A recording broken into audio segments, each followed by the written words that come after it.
Hi, my true crime besties. How's everybody doing today? Good, I hope. So, I love the show Disappeared. As you all know, I sit down and talk about crime that WTF me, but I love the show Disappeared, which also literally WTFs me every time I hear a disappearance story. So this one is about a transgender teenager who disappears after a night out. So, a little background: Sage Smith was born as Deshad LaQuinn Smith, but since Sage has come out as transgender, I will be referring to her as Sage. I believe that that's what she may have wanted. Sage grew up in a close family, but had the Smith family had experienced extreme poverty. Sage was especially close to her grandmother, Lolita, or Miss Cookie, who she lived with for a time in her life. Miss Cookie was one of the first family members that Sage had come out to. Miss Cookie told Sage that she had already known for quite a while Sage had a complex relationship with her father, Dean, but the two had been repairing their relationship at the time of her disappearance, which is super sad. Sage was described as energetic, outgoing, and colorful. She had been attending cosmetology school and hoped one day to be a hairdresser. So just, working really hard and coming out and just being herself. The disappearance, November 20th, 2012, Sage was getting ready to go on her date. She had that night. Around 5:40 p.m., Sage wakes up her roommate, Aubrey, who had been sleeping on the couch. Sage told Aubrey she was leaving for her date and that she'd be home later.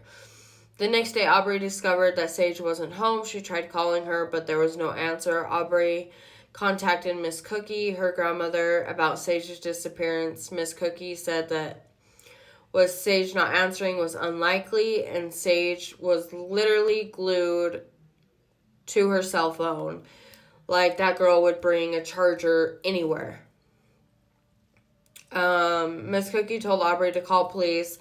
The Charlottesville, Virginia police began their missing persons investigation that day. The rest of Sage's family also learned that Sage was missing. In fact, Sage's sisters found out through a Facebook post before their mom, Latasha, could tell them, which is very sad. I mean, who wants to find something like that out on Facebook?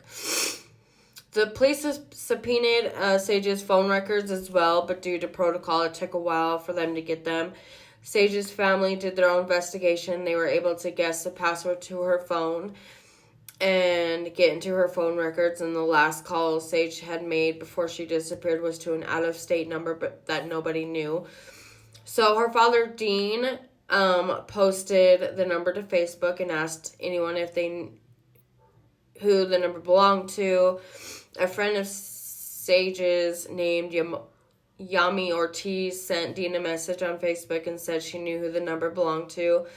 The number belonged to a man named Eric McFadden. Eric and Sage had been seeing each other, but Eric wasn't out to his family and friends yet and also had a girlfriend. Dean posted a photo of Eric on Facebook again. He asked anyone to contact him if they had seen Eric.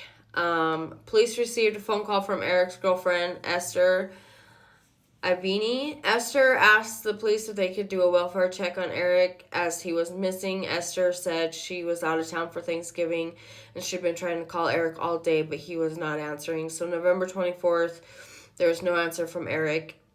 The police went to Esther's apartment, but no one was home. Police learned that Eric had also not been at work for 3 days. Esther agreed to a more thorough search of her apartment. Inside, the police found receipts from CVS on November 22nd, which the surveillance footage from CVS obtained corroborated Eric had been seen just 2 days after Sage's disappearance and now could have been anywhere. The police eventually obtained Sage's phone records. They learned that Eric was the last person who had spoken to Sage on the phone and through text messages. They had planned to meet up at Amtrak station on Main Street at 6:36 p.m.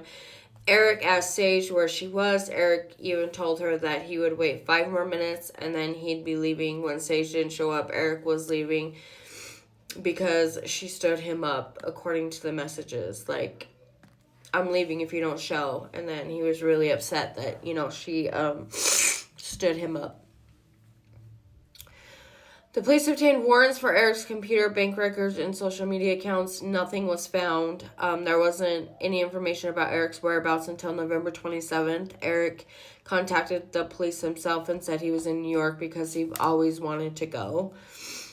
The police asked Eric about his relationship with Sage. Eric admitted that they had a sexual relationship, but that he wasn't out to anyone in his life yet. So it was a part of his life he was trying to cover up. Eric told them that he did have plans to meet with Sage in the front of the Amtrak station, but she never showed up. The police asked Eric to meet with them in person. Eric said he'd be coming back into town on the bus and even gave them a time that he'd be back. He never showed up at the police station. Police received a visit from Eric's girlfriend, Esther. Esther said that Eric had sent her an email explaining what had happened to Sage. Eric said that Sage had shown up on November 20th, that they had been walking around when other people showed up. Eric said he left because Sage had several enemies of her own and he didn't want to be a part of it. Eric also told Esther that Sage had been blackmailing him about their relationship. Eric said that Sage had done it before to other men. One man that Sage had also been seeing also had a girlfriend and wasn't out to anyone. The man's girlfriend discovered his emails between him and Sage. The man blamed Sage for everything and was rude and aggressive towards her. One night when Sage was walking home, the man assaulted her. Charges were brought against the man for assault. He was ruled out as a suspect as he was incarcerated at the time of Sage's disappearance. Weeks and months passed without any information about Sage's case. On December 3rd, the police received information about Sage's credit card that had been used at a convenience store. When police saw the footage, it was by her roommate, Aubrey. Aubrey's explanation was that she and Sage were really close and would often use each other's stuff. Aubrey said she had just used the card to buy groceries. Sage and Aubrey's other roommate, Shakira, and Sage's family thought it was really bizarre, so they didn't believe her story. The police didn't have any other evidence, though, to believe that Audrey was, involved in any other shape, form, or fashion. Eyewitnesses. The police were able to speak to two other people that had seen Sage on the night of the disappearance. Sage's stepsister, Kyria, told the police that she had seen Sage on Main Street around 6:30 on November 20th. She said that Sage had been on the phone with someone, Eric. She said that she heard Eric ask Sage where she was and that Sage told him she was on her way. Another eyewitness came forward on February of 2013. A woman named Monica who had known Sage for years, and she had seen Sage around 7 p.m. at the Wild Wing Cafe. The Wild Wing Cafe shared a building with the Amtrak station where Sage had planned to meet Eric. Monica said she only had a brief conversation with Sage. Sage had told her that she was meeting someone. Monica said that Sage was alone when she left the cafe. So, several other people from the cafe were questioned, but no one could remember Sage was the person they had seen. That cafe also didn't have any surveillance footage. Months passed again without any information about Sage's disappearance. The police ruled Eric out as a suspect on November 2015. The police said that Eric didn't have the means to get rid of anyone. Eric didn't own a car and lived in an apartment that belonged to someone else.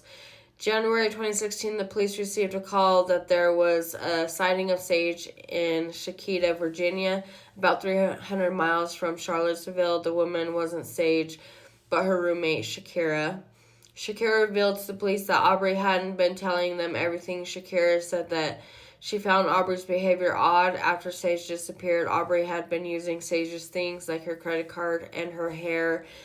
And Kira, Sage's stepsister, also revealed that Aubrey was really jealous of Sage. And Shakira later said that Aubrey was close to Sage and that maybe her behavior, wasn't odd as she once thought. Aubrey has maintained that she had been forthcoming and doesn't know what happened to Sage. So, in March 2017, Eric was once again considered a suspect in the case. Sage case has not received as much attention as some of the cases from the area. Just like the case Hannah Graham, a University of Virginia student, Hannah's killer, Jesse Matthews, pled guilty and was sentenced to life in prison.